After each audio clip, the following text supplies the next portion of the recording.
Welcome to VPSC platform. और दोस्तों, हम लोगों ने लास्ट लेक्चर्स में हमने साइंस के स्ट्रेटजीज़ को किया है और इस स्ट्रेटजीज़ को आगे बढ़ाते हुए हम लोग आज साइंस के कुछ फैक्ट्स को देखेंगे। देखिए, चाहे एनटीपीसी अभी हमारा पेपर चल रहा है और बीपीएससी भी अपना कैलेंडर जारी कर दिया है, साथ में आपको पता है कि झारखंड जेपीएससी भी बहुत बहुत नज़दीक आने, एडवर्टीजमेंट कभी भी आ सकता है। इसके साथ दरोगा भी है और मेंस भी है इन्फोर्समेंट वाला। तो एक लगातार पैटर्न जो है, इस सारे पैटर्न को देखा जाए तो साइंस की जो भूमिका है काफ़ी ज़्यादा है। तो देखिए, साइंस आज के डेट का सबसे इम्पॉर्टेंट सेगमेंट है। तो इसी सेगमेंट को बढ़ाते हुए आज हम लोग कुछ फैक्ट्स पर बातें करेंगे। आने वाले सीरीज में हम लोग एमसीक्यूज़ को भी लगाएंगे, वन लाइनर्स को भी लगाएंगे, लेकिन आज हम लोग कुछ फैक्ट्स को लेकर बातें करेंगे कि इम्पॉर्टेंट फैक्ट्स जो किसी भी एग्जामिनेशन में बहुत चांसेस हैं कि यहाँ से क्वेश्चंस बन सकते हैं। तो हम लोग इस फैक्ट्स को आगे बढ़ाएंगे और एक एक करके यहाँ पे टॉपिक्स को भी हम लोग एक एक करके देखते जाएंगे, समराइज करते जाएंगे, है ना। तो आइए हम लोग आगे बढ़ते हैं। देखिए, सबसे पहले एक सिंपल कंसेप्ट क्या है कि अगर हम बात करते हैं, आपने नाम सुना होगा ग्वाइटर। तो जो ये ग्वाइटर है, इसको और किस नाम से हम लोग जानते हैं? तो ये जो ग्वाइटर है, इसको हम लोग दूसरे नाम से जानते हैं क्या? ब्रोंकी। ये जो है बेसिकली ये क्या है? ये हमारा जो नेक रीजन होता है, ठीक है, इस नेक रीजन में क्या होता है, एक स्वेलिंग हो जाती है, एक स्वेलिंग टाइप का पोर्शंस हो जाता है, एक स्वेलिंग यहाँ पर हो जाता है। और ये जो होता है, ये बेसिकली क्यों होता है? ये आयोडीन के डिफिशियंसी के कारण होता है, ठीक है। ये किसके कारण? आयोडीन के डिफिशियंसी के कारण। देखिए, एमसीक्यूज़ को लगाने से एक फ़ायदा है कि हम लोग बहुत जल्दी बहुत सारे क्वेश्चंस को देखेंगे, लेकिन यहाँ पर हम लोग जो कॉन्सेप्ट्स को ला रहे हैं, इसका मेन पर्पस क्या है कि एक लाइनर से, एक कंसेप्ट से बहुत सारा क्वेश्चन जुड़ा हुआ है। जैसे ये ग्वाइटर है, तो इसको और दूसरे नाम से बोला जा रहा है। ये बेसिकली कौन से पार्ट से यहाँ पर बिलोंग करता है? इस प्रॉब्लम में, इस बेसिकली इस डिफिशियंसी में होता क्या है? तो यहाँ पे स्वेलिंग्स हो जाता है नेक के रीजन में। और ये होता क्यों है? तो आयोडीन के डिफिशियंसी के कारण। तो आप देख सकते हैं कि एक कॉन्सेप्ट में यहाँ 3-4 क्वेश्चन यहाँ पे जुड़ा हुआ है। तो आज का जो पैटर्न है, जो करेंट टाइमिंग्स है, तो इस का टाइमिंग्स में यहाँ पर इस तरह के क्वेश्चंस काफ़ी ज़्यादा पॉपुलर हो रहे हैं। तो इनको आगे बढ़ाते हुए हम लोग यहाँ पर बढ़ते हैं। देखिए, इसके बाद बहुत ही इम्पॉर्टेंट यहाँ पर कंसेप्ट है कि हमारे बॉडी का सबसे स्मॉलेस्ट जो पार्ट है, आपको पता है कि ये स्टेप्स है ना। हमारे ईयर का पार्ट है, ये इंकस के अलावा स्टेप्स है ना। अब देखिए ये क्या है, ये स्टेप्स कौन से रीजन में है? ये जो है बेसिकली इसको स्मॉलेस्ट और लाइटेस्ट बोन के नाम से हम लोग जानते हैं। लाइटेस्ट बोन के नाम से हम लोग यहाँ पे इसको जानते हैं। और ये बेसिकली कौन से रीजन में है हमारे ह्यूमन बॉडी में? तो ये जो है हमारे ईयर में है ना। अब देखिए, यहाँ पर बात कर लेते हैं कि पहली बात कि ह्यूमन में भाई यहाँ पर टोटल बोन्स कितने होते हैं? तो एडल्ट ह्यूमन की जब एडल्ट ह्यूमन के बारे में बात करेंगे तो यहाँ पे 206 बोन्स उनके पास होते हैं भाई, है ना। और अगर अगर बच्चों की बात करेंगे, अगर एक न्यू बॉर्न बेबी है, तो बॉर्न बेबी में जो बोन्स होते हैं, इसकी जो संख्या होती है वो इनिशियली 300 बोन्स अप्रॉक्सीमेटली होती है। होता ये है कि जैसे जैसे मैच्योरिटी होते जाता है तो कुछ बोन्स आपस में फ्यूज कर जाते हैं और ये फिर सिंगल बोन्स यहाँ पर हो जाते हैं। एडल्ट होते होते ये 206 बोन्स टोटल पूरे तरह से डेवलप्ड होता है, ठीक है। इसके अलावा जो ह्यूमन स्कल है, इस ह्यूमन स्कल में कितने बोन्स के बारे में बात हो रही है? तो ह्यूमन स्कल्स जो है, इसमें अगर देखी जाए तो 29 बोन्स यहाँ पर है ना। इसके अलावा जो ह्यूमन फेस है, ठीक है, ह्यूमन फेस, तो इस ह्यूमन फेस में कितने, ये जो ह्यूमन फेस है इसमें बेसिकली कितना बोन्स है? तो यहाँ पर 14 बोन्स है, ठीक है। इसके अलावा यहाँ पर एक इम्पॉर्टेंट इंफॉर्मेशन है कि लार्जेस्ट और लॉन्गेस्ट बोन जो है वो कौन सा बोन है? तो वो जो है वो हमारा थाई बोन है, थाई बोन है, जिसे हम लोग फेमर भी बोलते हैं। तो यहाँ पर ये काफ़ी इंपॉर्टेंट यहाँ पर है। इसके अलावा शॉर्टेस्ट बोन कौन सा है भाई? शॉर्टेस्ट बोन जो है यहाँ पर स्टेप्स जो है इनको शॉर्टेस्ट बोन का भी हम लोग दर्जा दे रहे हैं भाई, है ना। तो यहाँ पर बहुत सारा क्वेश्चन हम लोगों ने यहाँ पर कवर किया है, आप देख सकते हैं, है ना। स्टेप्स इनको स्मॉलेस्ट बोन बोला जा रहा है, लाइटेस्ट बोन बोला जा रहा है। ये बेसिकली ईयर में हमारे मौजूद होते हैं। एडल्ट जो ह्यूमन है इसमें टोटल बोन्स की जो संख्या होती है 206 बोन्स है। बॉर्न बेबी जो है इस इनिशियली जब बॉर्न होती है तो उस टाइम पे ये 300 बोन्स होते हैं, लेकिन बाद में जैसे मैच्योरिटी होते जाता है तो बहुत सारे बोन्स आपस में फ्यूज करते जाते हैं, और फ्यूज होने की वजह से, है ना, तो ये जो है 206 बोन हो जाता है। ऐसा होता है कि 94 जो बोन्स होते हैं ये न्यूली बॉर्न बेबी में ये सब फ्यूज हो जाते हैं, और बाद में मैच्योरिटी के समय 206 बोन होते हैं। ह्यूमन स्केल में 29 बोन, ह्यूमन फेस में 14 बोन, लार्जेस्ट और लॉन्गेस्ट बोन थाई बोन, जिसे हम लोग फेमर भी बोलते हैं। Move to the next. इसके अलावा कुछ इंपॉर्टेंट कॉन्सेप्ट्स और भी है। आपको पता है कि विटामिन ए जो है, विटामिन ए, तो विटामिन ए जो है ये विटामिन ए की कमी से हमें नाइट ब्लाइंडनेस होता है, ठीक है, नाइट ब्लाइंडनेस होती है, जिसे हम लोग अगर क्योर कर सकते हैं तो कैसे कर सकते हैं? तो यहाँ पर हम लोग विट जर्म वायल जो होती है, विट जर्म वायल का कभी भी अगर नाम आता है तो आपको ऑप्शन में विटामिन ए फाइंड आउट करना है या नाइट ब्लाइंडनेस फाइंड आउट करना है, ठीक है। तो यहाँ पर ये जो है इस विटामिन ए में सबसे ज़्यादा आपको देखने को विट यहाँ पे जर्म वायल भी मिलेगा। लेकिन यहाँ पर एक इम्पॉर्टेंट कंसेप्ट ये है कि अगर ये विटामिन ए नहीं दिया हुआ होगा तो यहाँ आप इस ऑप्शंस को विटामिन ई को टिक करिएगा, ठीक है, विटामिन ई को। इस विटामिन ई को हम लोग ब्यूटी विटामिन के नाम से भी जानते हैं, ठीक है, ब्यूटी विटामिन, ठीक है। ये बहुत इंपॉर्टेंट कंसेप्ट है। प्रायोरिटी अगर सबसे प्रायोरिटी की बात की जाए तो पहला बात देखिए, यहाँ पर कंफ्यूज नहीं होना है। विटामिन ए के बारे में बात करेंगे तो ये तो नाइट ब्लाइंडनेस जो होते हैं, यहाँ पर इसके कमी से नाइट ब्लाइंडनेस होता है। तो अगर ऑप्शन में अगर विट जर्म वायल दिया है तो पहले आपको ऑप्शन में प्रायोरिटी देना है विटामिन ई को। अगर ये ऑप्शन नहीं दिखा तो अगर कहीं कहीं पर ये विटामिन ए भी दिया जा सकता है तो आप इसको टिक करेंगे, ठीक है। लेकिन मोस्ट अगर बीपीएससी के पॉइंट ऑफ व्यू से अगर बात करेंगे तो यहाँ पर हम लोग विटामिन ई को भी टिक कर सकते हैं, और मोर देन 1 अगर अबव अगर सही होगा तो वहाँ पर विटामिन ए को भी हम लोग वहाँ पर as a choices of option हम लोग मान सकते हैं, ठीक है। तो ये बहुत इंपॉर्टेंट है ना। अब देखिए यहाँ पर एक कंसेप्ट बड़ा इंपॉर्टेंट है। एक अगला हमारा जो पॉइंट्स है कि अगर एड्रीनल ग्लैंड की बात करेंगे, ठीक है, एड्रीनल ग्लैंड्स, तो एड्रीनल ग्लैंड जो है भाई हमारे एंडोक्राइन सिस्टम का एक पार्ट है ना। तो जब इसके बारे में बात करेंगे तो बेसिकली ह्यूमन बॉडी में ये कहाँ पे लोकेट होता है, ह्यूमन बॉडी में इनका लोकेशन क्या होता है? तो हमारा जो किडनी होता है इस किडनी के जस्ट ऊपर, यानी अबव किडनी, है ना, अबव किडनी, इनका जो लोकेशन होगा अबव किडनी होता है, ठीक है।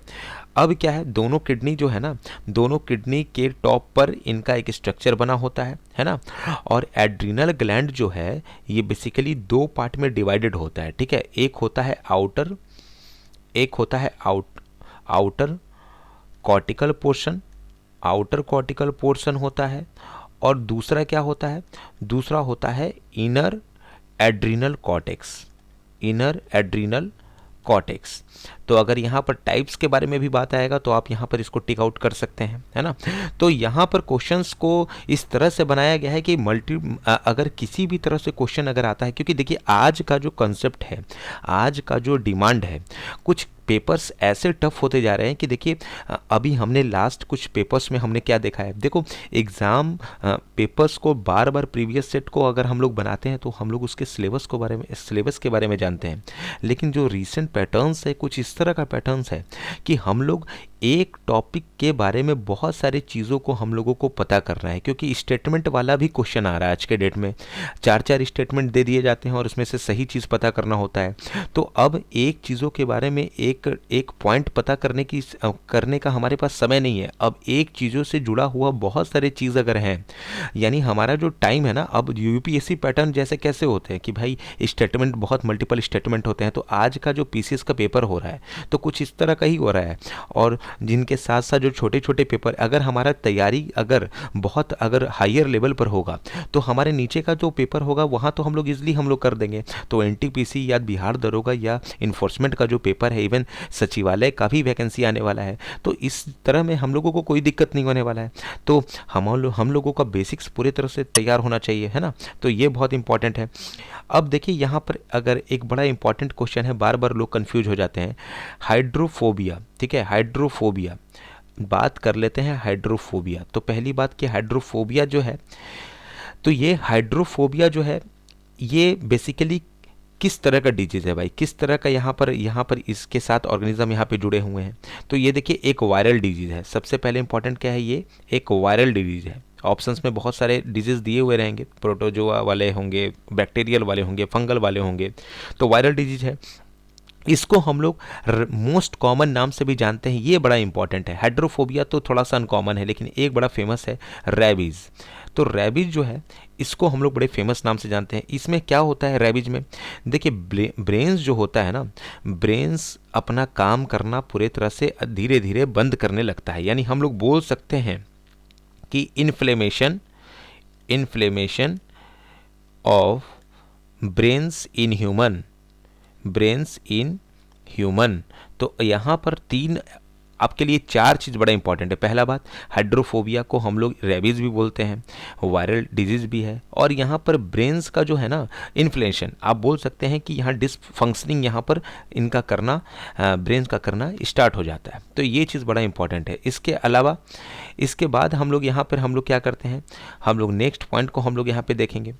देखिए सबसे इंपॉर्टेंट क्या है कि कंसेप्ट्स को थोड़ा सा ध्यान करके देखा जाए, ताकि कहीं पर भी कोई दिक्कत नहीं हो, क्योंकि बार बार क्वेश्चन जो होगा ना, क्वेश्चंस बार बार पूछे जाएंगे और क्वेश्चंस को अच्छे तरह से टैकल करना काफ़ी इंपॉर्टेंट है। ठीक है, तो इसके बाद हम लोग जानते हैं, देखिए एक बड़ा इंपॉर्टेंट टर्म है MON 863। ठीक है, MON 863 बेसिकली ये है क्या, ये देखिए एक जेनेटिकली इंजीनियरिंग जिसमें क्लोनिंग्स होते हैं, जो क्लोन होते हैं, है ना, इंजीनियर्ड एक वैरायटी है। किस चीज़ का वैरायटी है भाई, ये एक एडवांस वैरायटी है मेज़ का। ठीक है, मेज का ये एक एडवांस वैरायटी है।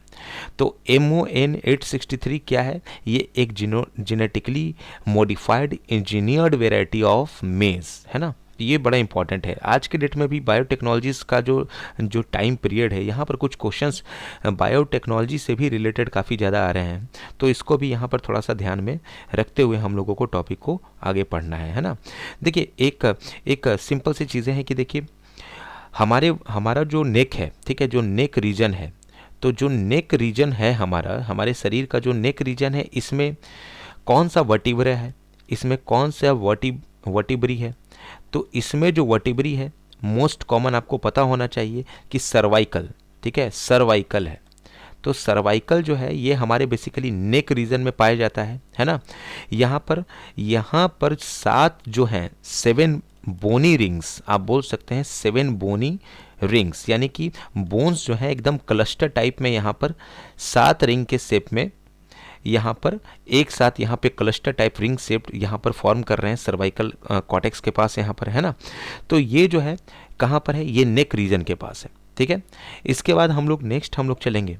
देखिए यहाँ पर हम लोगों ने 8 लाइनर्स को यहाँ पर हम लोग कर रहे हैं, लेकिन ये सिर्फ 8 लाइनर्स नहीं है, इसके साथ बहुत सारे क्वेश्चंस यहाँ पे जुड़े हुए हैं, तो हर क्वेश्चंस को भी हम लोग यहाँ पर देख रहे हैं ना। अब देखिए थ्रोम्बोसाइट्स के बारे में अगर हम लोग बात करेंगे तो क्या है, बेसिकली बहुत बार रिपीट किया हुआ क्वेश्चन है। थ्रोम्बोसाइट जो है, अगर कभी भी थ्रोम्बोसाइट्स है तो हम लोग थ्रोम्बोसाइट्स को एक और भी नाम से जानते हैं, मोस्ट कॉमन प्लेटलेट्स के नाम से, है ना। प्लेटलेट्स के नाम से हम लोग इसको जानते हैं। अब इस प्लेटलेट्स के बारे में क्या है, ये प्लेटलेट्स जो है एक ब्लड का कंपोनेंट है ना। ब्लड जो है हमारे पार्ट का एक बहुत इंपॉर्टेंट हिस्सा है भाई, तो ब्लड का एक कंपोनेंट है, ये एक हिस्सा है, ये कंपोनेंट प्लेटलेट्स हमारा है ना। और ये करता क्या है, ये यहाँ पर कोई भी जब अगर आपको पता है क्लॉटिंग्स होते हैं तो यहाँ पर प्लेटलेट्स का काफ़ी ज़्यादा यहाँ पर रोल हो जाता है। और विटामिन के जो है एंटी कोगुलेंट फैक्टर, यानी कि कोगुलेशन ऑफ ब्लड से जुड़ा हुआ एक विटामिन है, तो इसके लिए विटामिन के भी बहुत इंपॉर्टेंट है ना। तो यहाँ पर ये चीज़ आपको ध्यान में रखना है। इसके बाद हम लोग आगे बढ़ेंगे तो देखिए आपको पता है ना कि जो सिंपल सा है, क्योंकि बार बार क्वेश्चन आते हैं तो यहाँ पर इसको भी हम लोग ओवरलैप नहीं कर सकते हैं कि जब ग्रास के बारे में बात करेंगे तो ये किस तरह का रूट है भाई, तो ये जो है एक फाइब्रस रूट है, ठीक है। ये क्या है, एक फाइब्रस रूट है, ठीक है। तो मोनोकोटिलिडेंस है बेसिकली, मोनोकोटिलिडेंस। ये भी क्वेश्चन बहुत आता है कि ये डाइकोटिलिडेंस है या मोनोकोटिलिडेंस है, तो ये मोनोकोटिलिडेंस है ना, इसको ध्यान में रखना है। इसके बाद हम लोग आगे बढ़ते हैं, तो इसके बाद हम लोग जब आगे बढ़ेंगे तो भाई हमारे पास कुछ और भी इंपॉर्टेंट क्वेश्चंस यहाँ पर है। आई होप कि ये वीडियो आप लोगों को बहुत अच्छा लग रहा होगा। और आप लोग लाइक बहुत कम देते हैं, तो लाइक आप लोग थोड़ा जितना ज़्यादा से ज़्यादा हो सकता है दें, क्योंकि देखिए हम लोग यहाँ पर क्या कर रहे हैं, टॉपिक्स को पढ़ भी रहे हैं, समझ भी रहे हैं और जान भी रहे हैं। तो ये इंपॉर्टेंट है कि हम लोग पूरे अच्छे तरह से टॉपिक्स को समझें और कहीं पर भी किसी तरह का दिक्कत नहीं हो। और इस बार एक हमारा नया मुहिम है कि भाई हम लोग सिर्फ एमसीक्यू को नहीं पढ़ेंगे, एमसीक्यू के सारे के साथ हम लोग बहुत सारे कंसेप्ट्स को पढ़ेंगे जहाँ पर सारा क्वेश्चन हमसे बन जाए, कहीं पे दिक्कत नहीं हो। और बहुत ही इजी हम लोग साइंस में तो कम से कम पूरा नंबर लाएं। आने वाले सीरीज़ में बहुत सारे सीरीज़ में लाऊंगा, तो आप लोग ज़रूर बताएं और कमेंट तो ज़रूर करिए कि कैसा लगा भैया सीरीज़, और जितना शेयर हो सके, लाइक हो सके, ज़रूर बताएं, है ना। इसके बाद देखिए कोकोनट क्वायर के बारे में आपको पता है, ठीक है, कोकोनट क्वायर के बारे में। तो जब ये बात किया जाता है कोकोनट क्वायर जो है ये कहाँ से ऑब्टेन किया जाता है, ठीक है, तो ये जो ऑब्टेन किया जाता है बेसिकली कहाँ से, तो ये मेसोकार्प से, ठीक है। ये कहाँ से, मेसोकार्प से। अब मेसोकार्प क्या है, देखिए सबसे पहले क्या है, ये जो क्वायर है ये एक नेचर फाइबर है, ठीक है। और कोकोनट जो है इसमें 3 लेयर है ना, इंडोकार्प, मेसोकार्प और एक्सोकार्प, है ना। तो ये भी आपको ध्यान में रखना है, 3 लेयर होता है। एक्सोकार्प का लेयर होता है, इसके बाद मेसोकार्प का लेयर होता है, ठीक है, और इसके बाद इंडोकार्प का लेयर होता है, ठीक है, इंडोकार्प का लेयर होता है। तो एक्सोकार्प क्या है, ये बेसिकली ये आउटर ग्रीन लेयर होता है। क्या होता है, ये आउटर ग्रीन लेयर। मेसोकार्प क्या होगा, मेसोकार्प जो होता है ये इनका ये वाला जो पार्ट होगा ये फ्लेशी होगा, है ना। और ये जो होगा ये थोड़ा सा ड्राइड होगा, क्योंकि ये फ्लेशी है तो थोड़ा सा तो ड्राई भी होगा, हल्का सा फ्लेशी और हल्का सा ड्राई। और एंडोकार्प जो होगा सबसे अंदर वाला भाग है ना, इनर पार्ट है, इनर वुडी लेयर जिसको बोल सकते हैं हम लोग, है ना। अंदर का पार्ट है तो थोड़ा सा वुडी है, थोड़ा सा हार्ड है। तो यहाँ पर कोकोनट क्वायर जो है ये हमारा मेसोकार्प का जो इनका रीजन है, यहाँ से ये पाया जा रहा है, तो ये काफ़ी इंपॉर्टेंट है ना। इसके अलावा देखिए सबसे इम्पॉर्टेंट यहाँ पर क्वेश्चंस ये है कि अगर हम लोग बात करेंगे कभी भी, ठीक है, कि कौन सा विटामिन है जो ब्रेकडाउन ऑफ एनर्जी मॉलिक्यूल्स जैसे ग्लूकोज में बड़ा इंपॉर्टेंट होता है ना। तो जब हम लोग ब्रेकडाउन ऑफ ग्लूकोज के बारे में बात करेंगे, किसके बारे में, ब्रेकडाउन ऑफ ग्लूकोज के बारे में, ठीक है, तो यहाँ पर कौन सा विटामिन जो है ये इनका इन्वॉल्वमेंट है। तो यहाँ पर ऑप्शंस कहीं भी आप विटामिन बी को देखिएगा तो वहाँ पर आप टिक करिएगा, ठीक है। तो विटामिन बी जो है ये किस तरह का विटामिन है, ये एक वाटर सॉल्युबल विटामिन है। क्या है, वाटर सॉल्युबल विटामिन है ना। तो इनका फीचर्स क्या है, इनका मेटाबॉलिज्म में काफ़ी ज़्यादा फीचर्स है। तो आपको पता है कि जब ग्लूकोज होता है तो यहाँ पर मेटाबॉलिक एक्टिविटीज़ भी काफ़ी जुड़ी हुई होती हैं, तो इसलिए विटामिन बी जो है यहाँ पर काफ़ी ज़्यादा इंपॉर्टेंट है। तो सही ऑप्शंस को देख के आपको यहाँ पर टिक करना है ना। तो ये बहुत इंपॉर्टेंट है। इसके बाद हम लोग आगे बढ़ेंगे, अगर हम लोग कभी भी बात करेंगे कैरेक्टर्स के बारे में, ठीक है, कि भाई एक सेल का कौन सा ऐसा कंपोनेंट है जो कैरेक्टर को डिनोट करता है, ठीक है। तो आइए हम लोग हमारा जो अगला यहाँ पर इंफॉर्मेशन है वो कुछ इसी से जुड़ा हुआ है कि जब कैरेक्टर ऑफ सेल के बारे में बात करेंगे, कैरेक्टर ऑफ सेल के बारे में, तो कौन सा सेल ऑर्गेनेल्स का कौन सा कंपोनेंट काफ़ी ज़्यादा इंपॉर्टेंट है। तो जब भी कैरेक्टर ऑफ सेल के बारे में होता है तो यहाँ पर ऑप्शंस को आप जीन अगर कहीं पर भी देखिएगा तो टिक करिएगा, ठीक है। अब देखिए क्या है, ये जो जीन है ना, ये जीन एक फंक्शनल यूनिट होता है। किस चीज़ का? हेरिडिटी का। Functional unit of heredity. और हेरिडिटी क्या है भाई? ये ट्रांसफ़र है, ये ट्रांसफ़र ऑफ कैरेक्टर है from parents to their offspring, है ना। और ये जो है ये कहाँ पर है? ये बेसिकली डीएनए है। डीएनए का जो खास सेगमेंट है वहीं पर ये है हमारा जीन, जो किसी भी कैरेक्टर को कंट्रोल करने के लिए रिस्पॉन्सिबल होता है। तो ये बहुत इंपॉर्टेंट है। इसके अलावा यहाँ पर कुछ मॉलिक्यूल्स ऐसे भी होते हैं जो जीन को काफ़ी ज़्यादा फंक्शनल बनाते हैं, जैसे इनका प्रोटीन होता है। तो प्रोटीन बड़ा एक फंक्शनल रोल प्ले करता है, जो जीन्स पूरी तरह से एक्टिव रोल, अगर कभी भी जीन का एक्टिविटी होता है वो एक्टिवेशन में होते हैं, एक्टिवेशन जोन में होते हैं, तो इसके पीछे उनके प्रोटीन्स का बड़ा इंपॉर्टेंट रोल होता है, ठीक है। तो इसके बाद हम लोग कुछ अलग कॉन्सेप्ट पर यहाँ पर आगे बढ़ेंगे। कुछ अच्छे क्वेश्चंस को मैं यहाँ पर लेकर आया हूँ और आप लोग ज़रूर बताइएगा कि क्वेश्चंस कैसे हैं और कैसा सीरीज़ लगा है, ताकि मैं और भी सीरीज़ आप लोगों के लिए लाऊँ। इसके बाद कुछ इसी से जुड़ा हुआ यहाँ पर क्या है, बहुत इम्पॉर्टेंट कंसेप्ट है ये, कि बार बार जब टॉपिक्स को रिवाइज हम लोग करते हैं ना, तो बहुत सारी चीज़ों को हम लोग अच्छे तरह से याद कर लेते हैं, है ना। देखिए एक पिगमेंट है, एक पिगमेंट का क्या नाम है? ल्यूसीफेरिन, ठीक है। तो आपको ये बताना है कि ये ल्यूसीफेरिन जो है किस तरह के इंसेक्ट्स में इस तरह का पिगमेंट जो है पाया जाता है ना। तो ये जो है ना, ये बेसिकली फायर फ्लाई, ठीक है। फायर फ्लाई जो है ना, इनमें बड़ा ये फेमस है पिगमेंट, ठीक है। अब देखिए ये क्या है, ये जो ल्यूसीफेरिन है ना, ये एक लाइट इमिटिंग कंपाउंड है। क्या है? लाइट इमिटिंग कंपाउंड है, लाइट इमिटिंग कंपाउंड है ना। और ये इस तरह के ऑर्गेनिज्म में पाए जाते हैं, है ना। और ये इनका रोल पता है क्या होता है? बायोल्यूमिनेसेंस, ठीक है। बायोल्यूमिनेसेंस का मतलब होता है ना, रात के अंधेरे में चकमक चकमक करते रहते हैं ना से, तो ये जो सितारे टाइप चमकते रहते हैं, तो ये ल्यूसीफेरिन ही एक ऐसा पिगमेंट है जिसके कारण ये फायर फ्लाई जो है, जुगनू जो है, इनमें चमक जो है काफ़ी ज़्यादा आपको देखने को मिलता है ना। तो ये बहुत इंपॉर्टेंट यहाँ पर एक अच्छा इन्फॉर्मेशन हम लोगों को मिला है। कभी कभी एग्जाम में अनकॉमन से चीज़ें भी हम लोगों के लिए बहुत बड़ा प्रॉब्लम क्रिएट कर देता है, तो ऐसे भी चीज़ों को हम यहाँ पर एक इम्पॉर्टेंट कॉन्सेप्ट्स में आप लोगों के सामने लेकर आए हैं। तो ज़रूर से इस वीडियो को पूरी तरह से शेयर करिए, जितना हो सकता है शेयर करिए, ताकि कहीं पर भी हम लोगों का कहीं पर भी कोई दिक्कत ना हो, और बहुत अच्छे तरह से हम लोग पूरे तरह से साइंस के सीरीज़ को तो अच्छे तरह से हम लोग तैयार कर लें। इसके रिव्यू के बाद ही मैं दूसरी सीरीज़ को भी यहाँ पर लाऊंगा, है ना। तो ये बहुत इंपॉर्टेंट है। तो अभी यहाँ पर देखिए, अगर हम लोग बात करते हैं कभी भी अगर कंसेप्ट के बारे में, तो एग्ज़ाम में एक बात को जानिए कि हम लोग को बहुत सारी चीज़ों को ध्यान में रखना है कि कहीं आसान चीज़ें गलत ना हो जाए, ठीक है।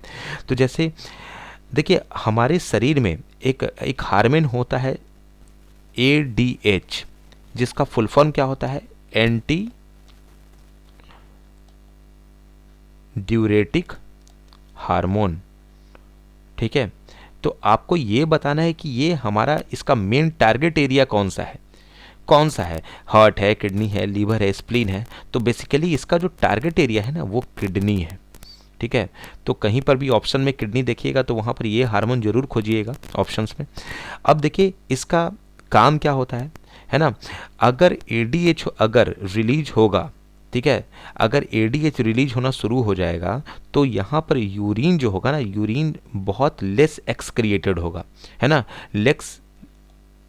लेस एक्सक्रिएशन ऑफ यूरिन यहाँ पर होगा। कब?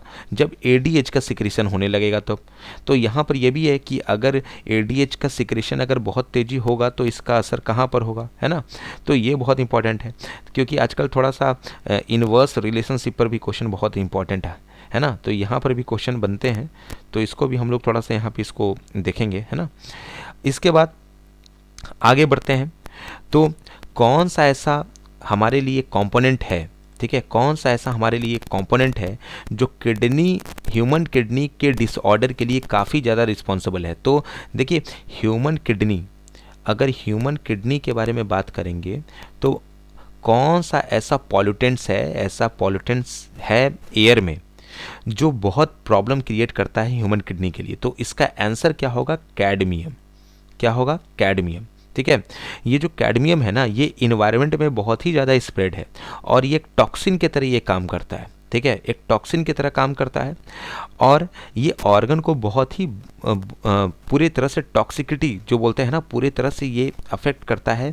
अगर कभी भी कोई आदमी अगर इसका अगर कैडमियम उसके पास अगर डायरेक्टली और इनडायरेक्टली अगर चला जाता है तो ह्यूमन किडनी काफ़ी ज़्यादा, इनका जो फंक्शन है वो बहुत ही ज़्यादा अफेक्ट होता है। ठीक है, इसके बाद सबसे ज़्यादा लॉन्गेस्ट अगर हम लोग बात करते हैं कि लॉन्गेस्ट लाइफ स्पैन, ठीक है, लॉन्गेस्ट लाइफ स्पैन के बारे में बात करते हैं तो कौन से एनिमल का सबसे ज़्यादा लॉन्गेस्ट लाइफ स्पैन होता है? ठीक है, तो ऑप्शन बड़ा अच्छा है, टॉर्टॉइज। इसका वन लाइनर का आंसर है। तो टॉर्टॉइज देखिएगा तो लॉन्गेस्ट लाइफ स्पैन को जरूर टिक करिएगा। कारण क्या है कि देखिए, सबसे पहले टॉर्टॉइज जो है ये तो लॉन्गेस्ट लिविंग लैंड एनिमल है ना। ये क्या है? लॉन्गेस्ट